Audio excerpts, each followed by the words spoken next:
All right, welcome back to another episode of Over the Shoulder. Mhm. Now, before we get into today's guest, you know what we have to do. We have to like, we have to subscribe, we have to share, we have to comment. You know, we do a lot of projects over here. So, what would you want to see one of our guests talk about? As for our guest today, she was a very integral part into the UnSpoken series.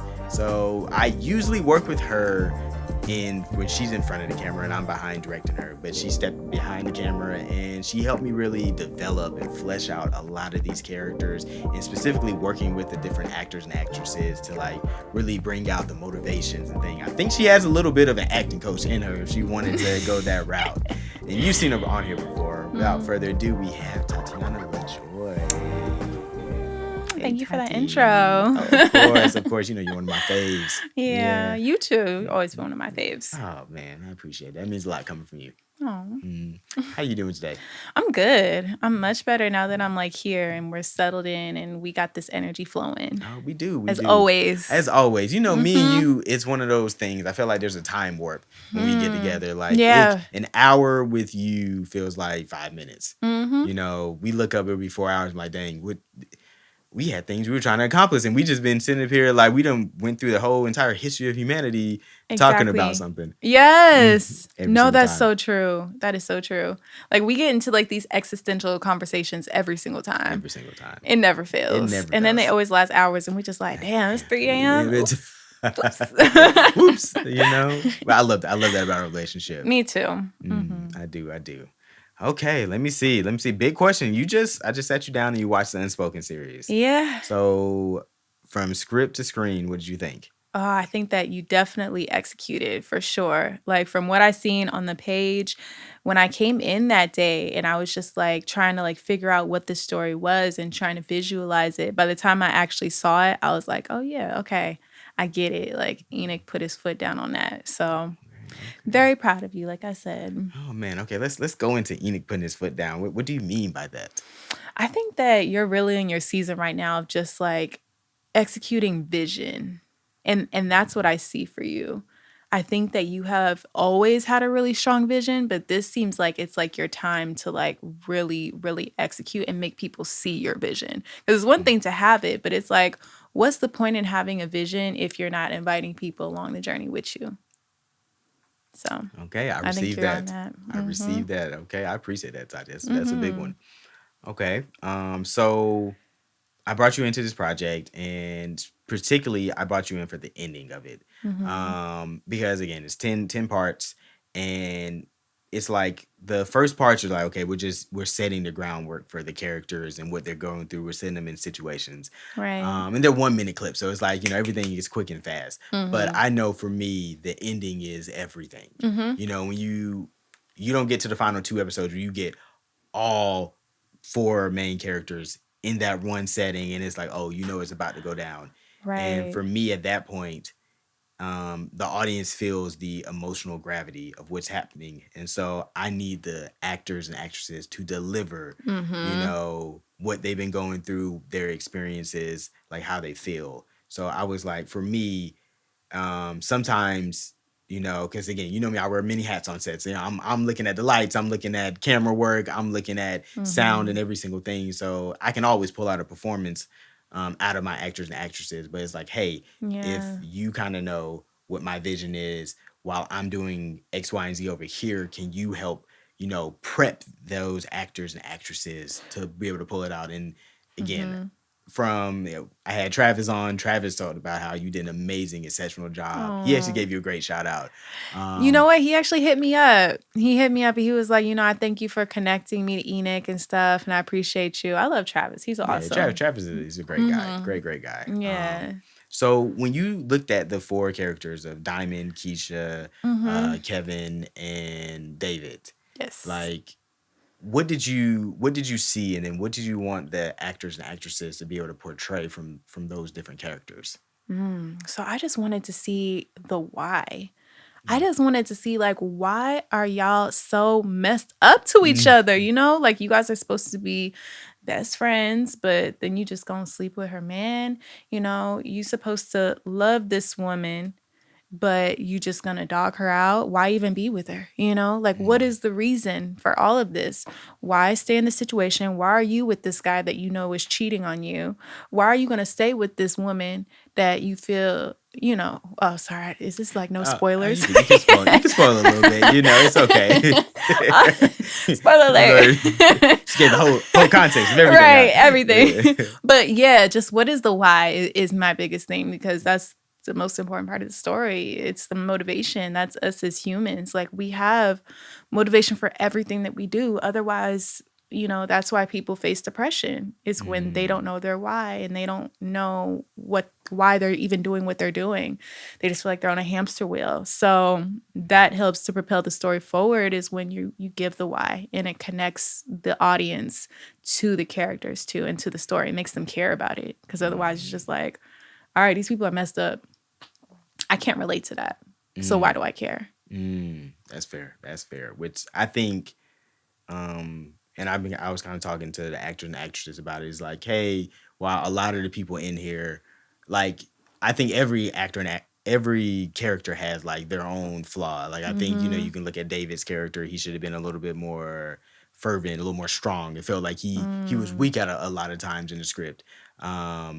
And then, you know, obviously Diamond, you know, being trifling to her friend. Yeah. Keisha being clueless as to what's happening because all the signs are very obvious.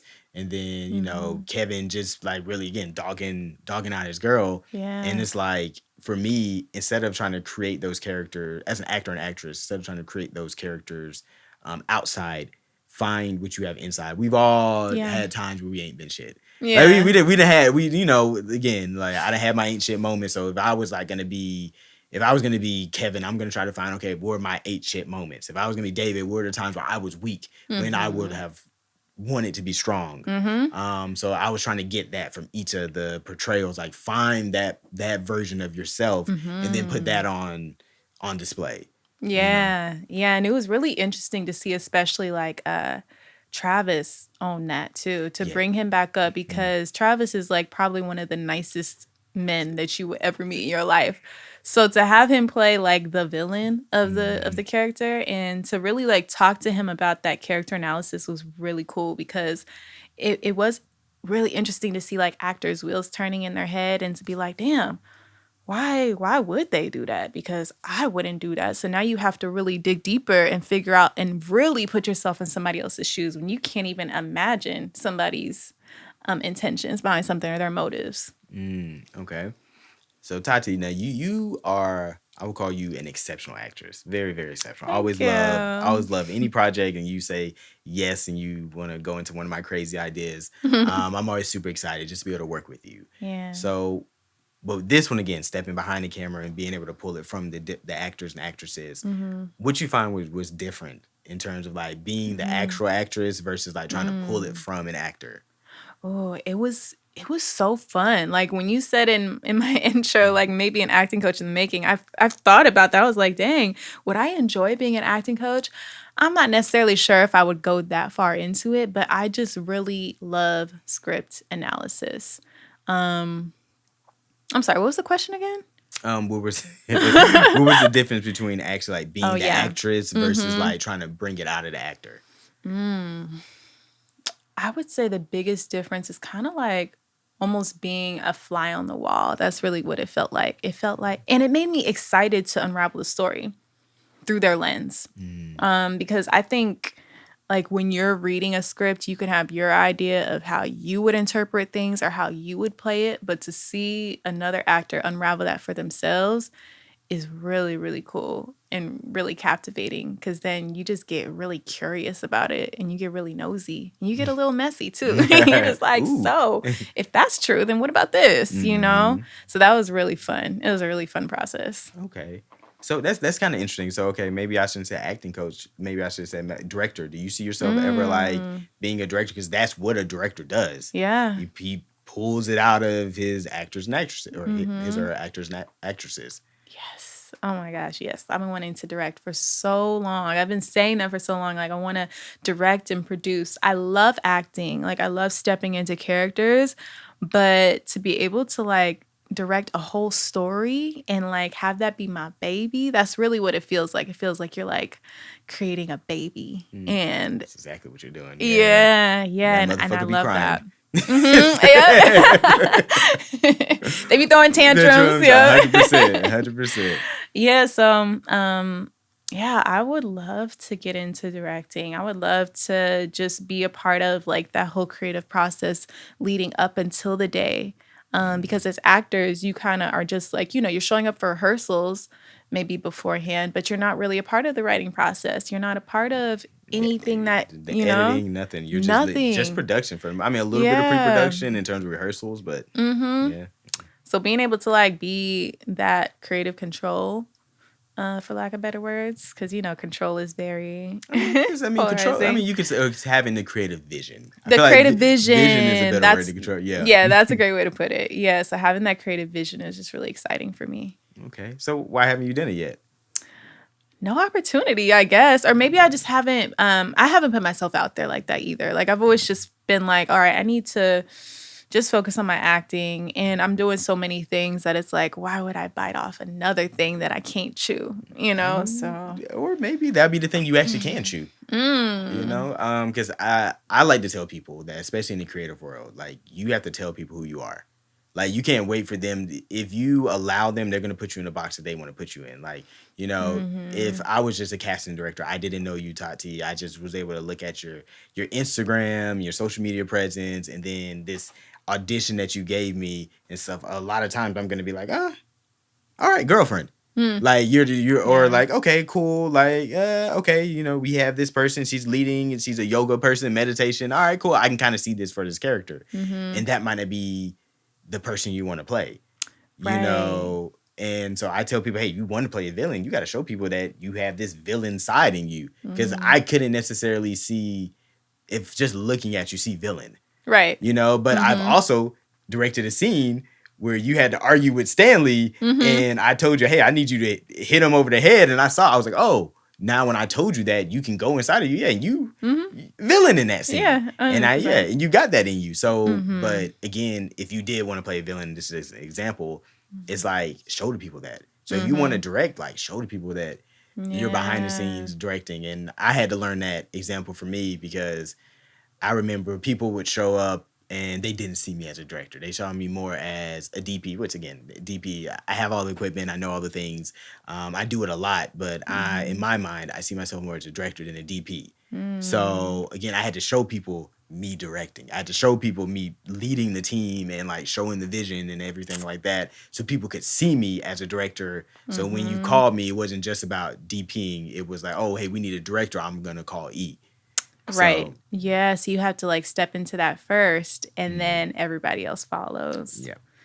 That's true. I guess it kind of reminds me of Kanye when he was just producing, and then he got fed up with it, and he was just like, I can do more than this. I want to rap. And no yeah. one believed in him. Yep. No, not at all. Nobody believes in him. And I think that that's kind of what I'm feeling right now, too, is like, I want to do more. I want to be more involved in this story. I don't just want to play a part of it. Yeah. I want to feed all parts. You got to show people that, in that interest. And honestly, sometimes like just me being a director and having people, it's like, I don't, like, I'll send a script over to somebody and be like, hey, what are your thoughts on this character or this storyline and everything? And I only send it to a select few people who I know we have great banner. Like, you're definitely one of the people I'll send scripts over for to hear your review. But a lot of times for my actors or actresses, I already know you have so much on your plate. I'm not trying to put more on your plate. Right. Just for, even though it would help me, I was like, I can figure it out. So again, if you go up to people and you tell them that, like, hey, like, I would want to play a bigger role in this, like behind the scenes or in pre-production and post-production. Yeah, most people, there's so much help that is needed in the other areas. Like acting is the glamorized thing, but in the other areas, like, there's so much help that's needed. And like so many times, I cannot tell you how many times, like, I'm like, oh, did this scene hit? I need to shoot it to somebody. And I'm just like, who can I shoot it to? Or this character, are you feeling this character in the script? Who can I shoot it to? And like that little stuff helps. Like, even like, the other day, me and you were talking about, my probably gonna be my first feature, link in bio. and we're talking through the characters, and you read it first, or you read it, you gave me great feedback, and you told me how you felt about it and what you could see. And as Yeah. you're asking again those deep, penetrating questions, and I'm Mm-hmm. answering you, it's like I'm seeing scenes I can add and layers I can put to the different characters, and it's Mm-hmm. like for you to just read and give me feedback elevated the story that I'm about to tell in so many different ways. And so like I appreciate that, just that sense of sincerity. Yeah, yeah, and I appreciate you for trusting me with it because again, it's your baby. So like, Yeah. it could be very like sensitive. I remember when I was writing mine, my short, I was just like, I was having back and forth because I was just like, this is my baby. Mm-hmm. Like I get the last say. I don't care what your Mm-hmm. opinion, and you do have to like have a little bit of softness with that. So I Yeah. appreciate you for having that. Oh well, it's interesting when if you really want to do this and like make a film, it's like there has to be like such a polarizing duality that you have to have. You Mm-hmm. have to have like a delusion that at the end of the day, it is mine. What I say does go. Mm-hmm. But you also have to have this very much so collaborative, soft side of like being Mm-hmm. receptive to what people are saying because you are also in it, Mm-hmm. like, and they can see something from being not in it that maybe will help elevate it. And Right. I learned that from like my first feature that I ever wrote. It was like one of the big things was like in my mind I was in it and I had these characters, so it made sense that when they did this or this happened, all this stuff, it's like it made sense. And then Mm-hmm. somebody read it, they were like, yeah, okay, that makes sense to you because Mm-hmm. you understand all the motivations that are unspoken about it. Right. So it's like, but for me, I'm as the audience, we don't know that. We don't know all these things. So it's like you have to really showcase that more so we can have it. So it helped me like start learning to connect dots between story and character Mm. and how the audience is going back to how the audience is gonna feel about, because that's at the end of the day, that's feeling is everything, how the audience is gonna feel. So for me, Mm-hmm. before I even think about character and story and where it needs to go, I'm thinking about, okay, how do I want the audience to feel? Like overall, like again, at the end of a script, how do Mm-hmm. I want you to feel? Yep. Okay, cool. So how is this scene leading there? How is this scene distracting from there? How is this Mm. character and what they're saying leading to this? How is this character and what they're not saying leading to this? You Right. know? Yeah. And that's super powerful too, what you said about like what are they not saying and what is Mhm. that leading to? Because sometimes I feel like that's even more powerful than the words on the page. Like I saw a quote the other day that said, what the character is saying is the most important relationship that the actor has to that character. And I was just like, I politely disagree with that because I think that the most important relationship that the actor has is to of that character to the other character in the scene. I think it's all about relationships. It's all about how to make this relationship full and this life full, you know? Mm-hmm. Yeah. I mean, I live by a little saying that I have is that art is made in the mute points. Mm. So meaning that like if you ever hear a song and right, that build up right before the beat drops, what they usually do is they cut out everything, like just a Mm-hmm. slight second, and it makes when the beat actually drops, it makes it so much more impactful. So we wouldn't get Mm. that impact without that mute point beforehand. Like for 100%. me, when I look at an actor or an actress and they're saying a line or everything, like the build up and then that mute point when they go quiet. And I Mm-hmm. love like when I do an anger scene and I'm like, as soon as someone gets angry, if an actor if they immediately start yelling, I'm like, no, no, Nope. no, we're Nope. Nope. running this Nope. back, running back, because Mm-hmm. that's not true anger. True anger Yeah. is it festers. It Mm-hmm. starts off as dismissive. It Yep. starts like I always say that like if you're a guy and you get in an argument with a woman Mm-hmm. and she get quiet on you, run. Ooh. Run, Run. run, run. She is calculating something that is about to rip your soul apart. Okay, Yeah. like run. Yeah. Like you want, like people are like, oh, she keeps talking. Yeah, keep her talking. Mm-hmm. If you get her quiet, it's not Mm-hmm. about to end well with you. So I love that. That's how I approach anger. It's like, oh, Mm. those mute points when the person gets quiet. That look, it's that scene in their eyes, Mm-hmm. and then we can start building towards the yell Ooh. or that whisper. Wow. And Varshay had a great whisper in this one at the last Mm. episode. Won't spoil it too much. It's like a great whisper, and I really thought that she portrayed like betrayal and anger so Yeah. well because it was a build up of it. It was like, Mm-hmm. and then she had a scene where she literally looked, and then she saw this story, and then when we're going back to audience and how they feel, it's like at the Mm-hmm. same time that's how the audience feels like because the audience is seeing the story, and we're like bouncing from character to character, and we're like, and so she is living that in real time as with her Mm-hmm. emotions. So of course the audience is going to be in real time and emotions with her as her character. And so Yeah, yeah, and that disbelief of that betrayal was just yeah, yeah, absolutely. mm, It is like a quiet festering because you just like you can't believe this is happening to you. So I think mm, like at first you might read that script and be like, "Oh, she going off. Like she gave everybody, something." mm-hmm, But it's like in reality, no, that person is confused. That person is shocked. Like I know if you ever had somebody say something to you, mm-hmm. like I've had people sometimes say things to me at work where I'm just like, and then 5 seconds pass by, maybe after the person leaves, and I'm just like, that was messed up. Wait a second, Yeah, I'm mad. yeah. I'm mad, and then the reaction comes, and a lot of times it's like that. It's like that delayed. You're still processing it in your head yourself. Mm-hmm.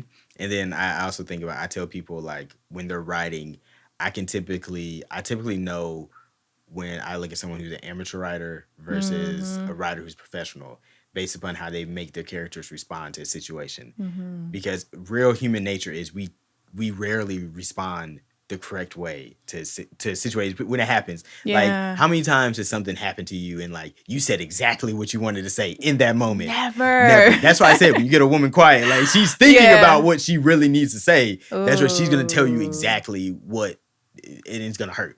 But Oh, so that's why you're saying it's better to keep her talking so it's she ain't got time to time to formulate. formulate it. So Mm. but it's like when you're writing, and if the character, the hero, always says the thing the way it needs to be said immediately from page 5 and already this is like, no, that's not, like, Mm-hmm. no, they don't really know how they feel about this yet, or it's just they're Mm. happening, they're experiencing it. Now when they get to the end, that's when you get that time. That's why all of our best heroic speeches, what they happen right before battle, because now Mm. you know why you're fighting. It took the first 60 pages for you to figure out why you're fighting. Now Right. we're about to go into battle. It's like, nah, we're fighting for this, we're fighting Mm-hmm. for our freedom, we're fighting Mm-hmm. for, yeah, now you know what freedom means, you know what the cost is, so you can elucidate and tell, really you're telling the audience, but telling everyone why we're doing this thing. Right. And you can't have that on page 5. Or if you do Yeah. have that on page 5, you have it from a character who is probably about to die, like with Mufasa. Like Mufasa had Oh. it figured out from the beginning.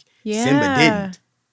Simba didn't have it until he goes up to Pride Rock and he's about to face Scar. Right. So, but Mm-hmm. Mufasa had it. It's like, you are a king, you are this and that. And it's like Simba can't quite recognize. That's why Mm. Mufasa's not the hero of the story. Simba is the hero of the story. He Yeah. starts off as, I don't understand. Mm-hmm. I just want to be king because it's cool. Everyone bows down to you, Dad. I like that. And Mm-hmm. Mufasa's like, nah, being king is different. Mm. Being king is the reason why the people bow down to you. They bow Mm-hmm. down to him because of the respect and what he would do and how he would fight for the kingdom. And Mm. the all the subjects already knew that. So Right. then when they see Simba at the end put his life on the line, go Scar head to head, and you see that, then it's like, okay, yeah, now they're about to you too, Simba, and he understands that. Mm-hmm. Now you can roar on top of that, and we feel it. Right. Before that, you just out here fooling around, Hakuna Matata, and with Timon and Pumbaa. Because everybody was able to see and enjoy the journey. Mm-hmm.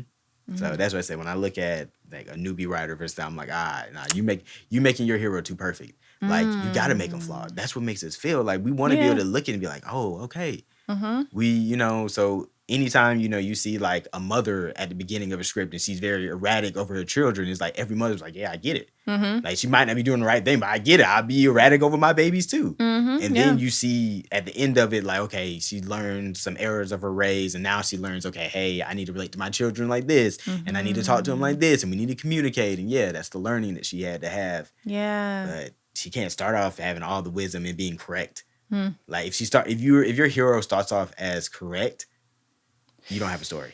Right.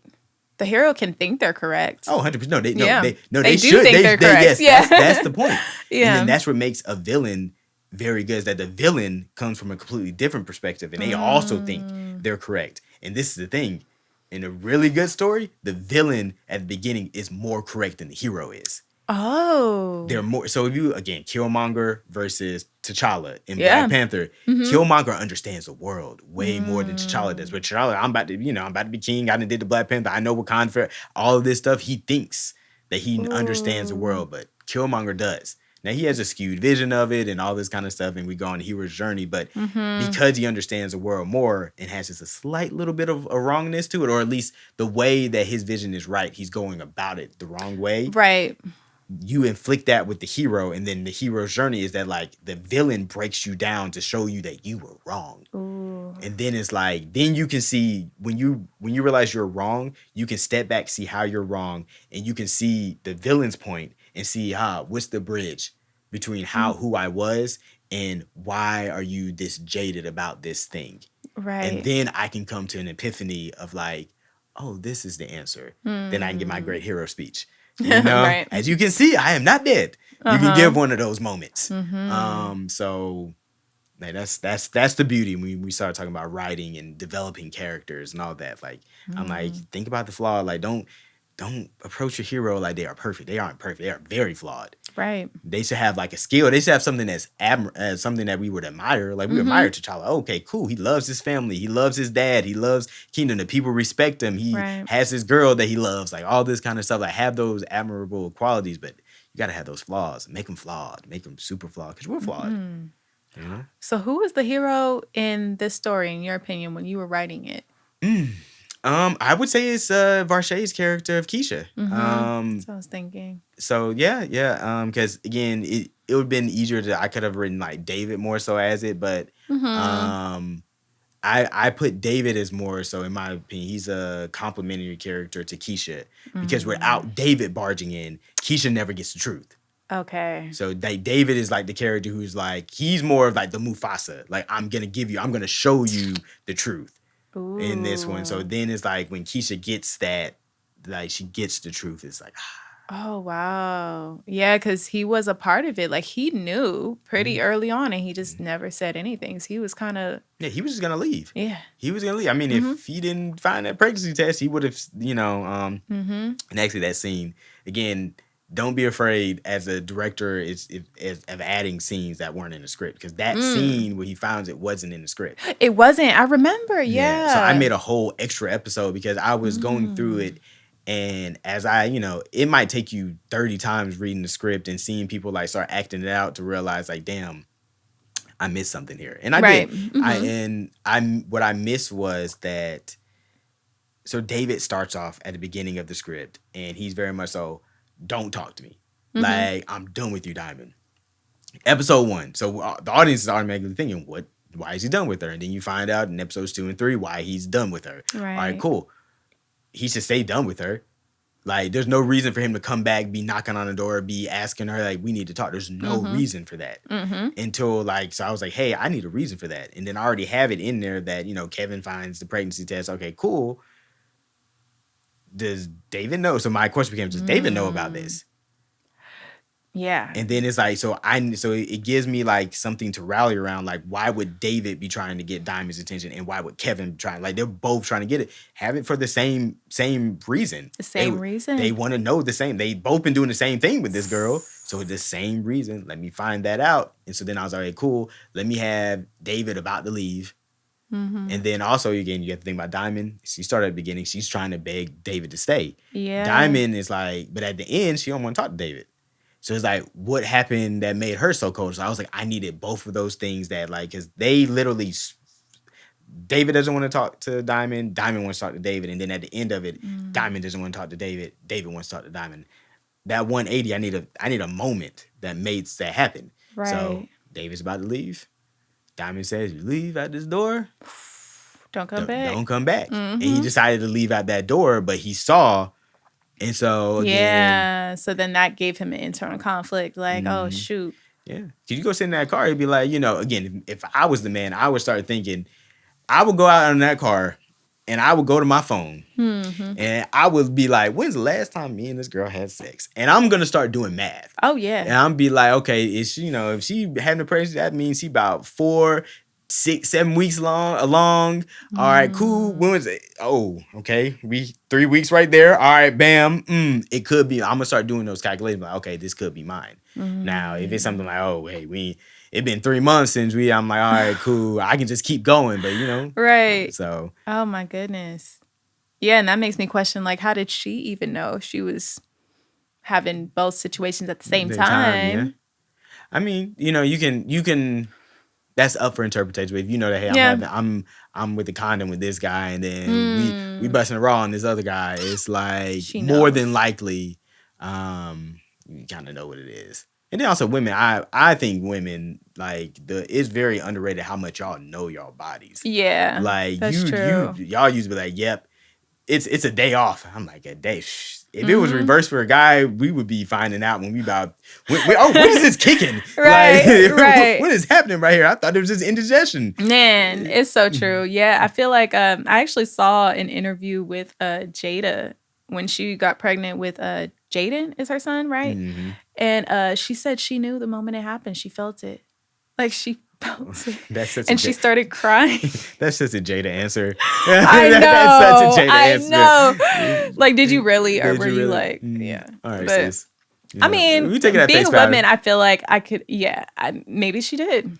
Who knows? Maybe. I mean, like, yeah. I mean, I'm not gonna say just Jada. Your PR game has not been great. I And no, if know. this had been 10 years ago, we'd been like, oh yeah, girl, we knew, you knew, you knew, You know, you stop knew, it. you Yeah, know. yeah. Mm-hmm. Okay. I do. So this is a question that has kind of been coming up as we've been doing the podcast. Because for me, when I wrote this Unspoken, it was a one and done. I was like, I wanted to end on a cliffhanger just because I like ending on cliffhangers. Mm-hmm. I didn't want, for this story, I didn't want resolve because Mm. what resolve is there in cheating? Like, it's True. really, that's just gonna hurt forever. Like, I Yeah. still remember the girl who cheated on me 10 years ago. It's like that pain is Mm. still gonna always be there. You just get over it. So there's Yeah. no really resolve to it. Mm-hmm. So, but people have been like, especially all the actors that were like, oh man, I can't wait to see where this story goes. And I'm like, where it goes, yeah, it's going. It went. Right. It's gone. It's gone. But do you think you would want to see the story continued? I would like to see the story continue. I would love to see it fleshed out even more to where it shows more of why this even started. How did it start? I think the audience would be really curious about that. Okay. Why did you want to end it here? I mean, you already did explain like you like to end on a cliffhanger and stuff, but I mean, it is a compelling storyline and it gets people involved because it's so messy. It So does, yeah. why not continue it? Yeah. I ended it there because my beginnings and endings, I like them to like mirror each other. So be like the exact same thing, but a reflection of each other. So at the beginning, you see David and Diamond, and then he walks away from her. Then at the end, you see Diamond walk away from him. So yeah, I love stuff like that. If you ever look at it, like my stories, I love like being able to mirror. It's not every single story I tell, but I love being able to do that. So I'm like, I like this is that. the perfect way to end. First episode, we end on, it being Diamond watching him walk away, and then it's like ending we end on David. He's Right. watching her walk away, and it's like to me that makes the story feel more complete. Like just feel like Yeah. we're at a point where it's like I can stop now. Right, because you feel like there's like some sort of, I don't know, full circle moment. Yeah. So I mean, I would have to be able to. Like again, I do love telling backstories, but I would have to just find such a. For this series, I felt like there was a lot of shock value because with each episode, it just ends on like and then in 1 minute too. Like for each episode, being able to like you see that, I was like, so I would have to be able to find that pulse of being able to end. Now that we already know Kevin's a cheater, we already know, David can be weak. We already know Diamond ain't shit. We already know Vache, she's been revealed. So what would be the pulse going forward I of see. it? So Okay. so I see what you're saying. I think if I did tell the story more, I would expand the universe and I might just follow more of a one character. Maybe I follow Keisha now, and Ooh. then just as she deals with that, and we wouldn't see as much David and Diamond and Kevin, which sorry, Travis and OJ and Ty, because it'll be following more so Keisha, and then introduce new characters. So then that's how you easily make more of a pulse. I like that idea. I like making it like a series, but then just like diving deeper into the characters. It reminds me of one of the episodes, or it might have been the season of Insecure. You know what I'm talking about? We love Insecure. Yeah, we love Insecure over here. And yeah, she did that. It started off with an overarching story and then she dived into like each character's perspective of it. That would be really powerful. Yeah. I mean, that's definitely how I like to tell. I do, like, when I think about part twos and continuations, it's like I like to like you establish a hero and the main character, and then for my part too is I like okay the co-stars what's their perspective. So like, that's how I'm taking like Reef Oh, House season 2. You have Dame's story, and it's like okay cool we kind of know who Dame is, and we've seen like Sir and Monique's character and how they've been and Tori's character being complementary to what Dame wants, but what they have lives and what do they want. So season 2 right. kind of you find out those perspectives what they're going through. So because supporting characters show up for the main character. That's what they True. do. But what you don't see is that moment before they show up in their own lives. What were they going through and they still chose to show up? You know, so I think about in your story, you're always a star. But in your story, I'm a co-star. So if you called me like Enoch, something happened, bad, yada yada yada, and then I was there, shoulder to lean on. I gave you some great advice. Now you're able to move forward. Great, fantastic. That's episode 1. Episode 2 would be before you call me. What did I have going on that I still chose to answer your call? That I, because some life was happening over here too. You know, it wasn't just all sweet over here. So, you know, that perspective is super important. Yeah, that is so true. I love that. Hey, listen, I'm a writer, babe. Yeah, I know. Listen, like this is what I, so that's what I say. My little 2 a.m. It's kind of crazy how I write sometimes because I'll get up, I'll act out a scene real quick, like yeah, because I Really? wanted to feel like natural and powerful. Like I'm having these moments of like, I mean, because you're building a universe. So I was like, Right. that doesn't feel that like this, you know. Uh-huh. So it's a whole thing. But I think about all Huh. these questions and like, because that's how you make these scenes tie in. That's how you make people feel. And like when you walk out of a movie theater and people are thinking these questions, it's like if you're intentional in the writing process, you know the questions they're going to be thinking. Yeah. You know, You're hoping that they're going to be asking certain questions. you You're hope. hoping that they're going to be like as inquisitive to the story that you were in writing it. And most of the time they are. With great storytelling, great writing, like With most of the grace, yeah. time people If exceed your expectations in that. 100%, yeah. Yeah. And then I tell people because everyone writes with an agenda. We all have an agenda, and so my favorite thing to do is write the character that I personally disagree with. So if I was gonna write a story about a guy trying to overcome racism, I'm gonna write a character who is racist, but not racist in a way where it's like, oh, clearly you're the villain. Like a racist in a way where it's like, oh, they're coming from a perspective that's believable. You know, write Right. that character like right because then that makes it way more so it's like okay, you know. Uh-huh. So you start seeing like okay, what we're going through is like now you're really battling you're playing chess or sorry checkers with a person who actually knows how to play checkers. Sorry, Yeah. playing chess with Chess. a person who knows how to play chess. Chess. Gotcha. So then it becomes like this is way more weighted in what you're trying to do. Yeah. So when you're villains, all these kind of people, it's like, oh, you're clearly the bad guy. It's like when you thought about Thanos, it was like, nah, Thanos, hey, listen, man, them resources, it is kind of limited. It is, I can see. And then you get into his backstory of him having seen what his planet, what he told them about it, and he saw everyone die and the planet destroyed because they didn't listen to him. It's like, I'm not gonna allow this to happen again. Yeah. So you start seeing it's like, yeah, you're wrong for killing half the people, but I understand why you kill half the people. And like those are the villains or the antagonists that are just like we feel that. We it's like Yeah. you know. Yeah, you could see the humanity in them. Like And they're not just all bad. Nobody is just one note.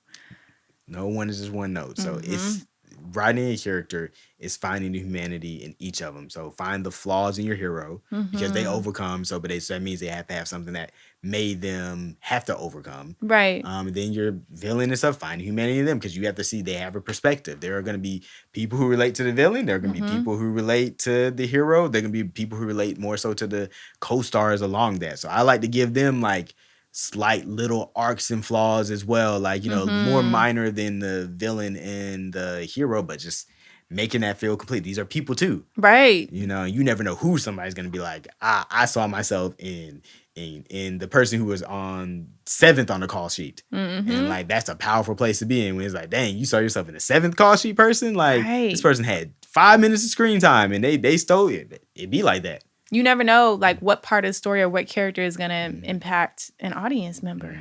You never know who they're going to relate to and who they're going to see themselves in. So, yeah, that's why I think it's so important to like flesh it out all the way to the bone. Like even sometimes it could be a word or a lack of a word that can give Yeah. you more information as to like what is the intention behind this character and what they're doing.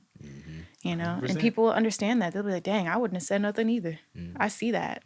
All right. And so Tati, I got a challenge for you now, because we done chopped it up on this podcast. Like, I in this next season, I need some a script too. I know. I need you to just try to put on that director's bat. That like, what you trying to do? Man, I'm really trying to get up in this link in bio that we're talking about. Listen, you in link in bio. I'm in that. Yeah, You in link in bio. I want to see you put on that director's bag. Like, I would love to put on that hat. Like, I mean, the Read Files, y'all are about to start filming it, so maybe there could be space for me in that. Like maybe a director's seat, producing seat.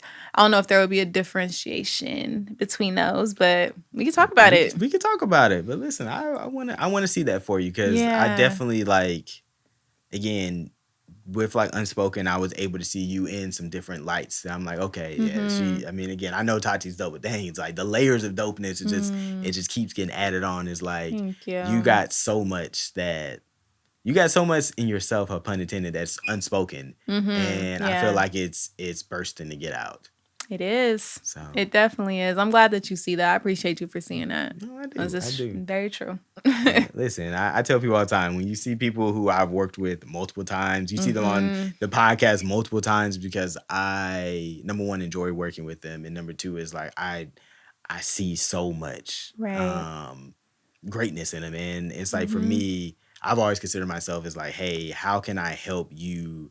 How can I help you on this path of your greatness? Like, you know, that's the best people. The best people who actually get to the path of greatness, they get to it because other people were there helping them walk it. So while I'm walking my own path of greatness, I try to like help people walk theirs as well. Like, I feel like that's a part of my purpose. Yeah, that's a powerful purpose, because that's what we're here for. You know, it's to not only it's really not even about us. It really, like, the older you get, the more you realize it really is about your relationships and the people that you're around. It's like, I can big myself up. I can rise to the occasion all by myself, but then it's like, then I'm lonely. It's not even worth it at that point. The whole point is to build up those around you. That's fair. Wow. Tati, thank you for joining me on Over the Shoulder. It is always a pleasure.